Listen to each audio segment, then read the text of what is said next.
Good morning, children. It's Saturday. It falls on the weekend. So, for today, we might do two batches of spelling for today. We'll see if I can handle. Okay, but today is slow down because it's a weekend. It's Saturday. Again, for the first batch, I will give you 10 words for you to spelling for you to do spelling. I need you to search for the definition, proper pronunciation, um, definition, synonym, antonym, and the usage of the word. Okay, that's what I want you to do. Okay, so for now, your first word will be stratified. Okay, first word is stratified. Second word is apprehension. Apprehension. Third word is disequilibrium. Disequilibrium. Disequilibrium. Fourth word is libellus. Libellus. Fifth word is verisimilitude. Verisimilitude. Verisimilitude. Sixth word is garnish. Garnish. Seventh word is sobriety. Sobriety. Sobriety. Eighth word is dipsophilia.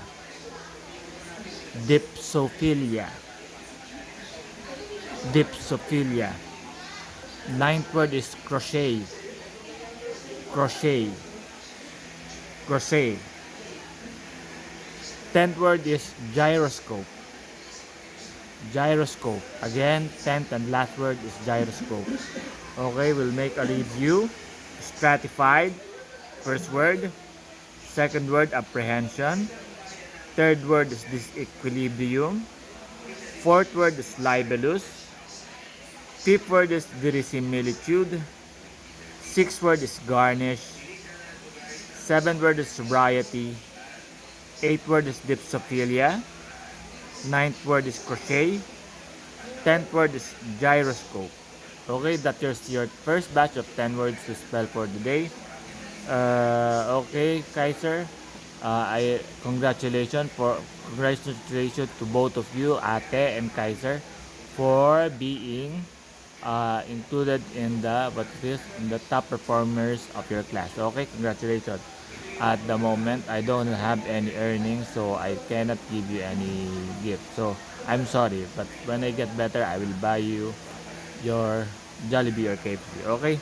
So that's your 10 word for today. Again, I want you to look for the definition, proper spelling, proper pronunciation, synonym, antonym, and usage of the word. Okay, that is your first batch of 10 words of the day. Okay? You have other sideline. Enjoy the weekend. Okay? So congratulations again. Okay, bye-bye. Later.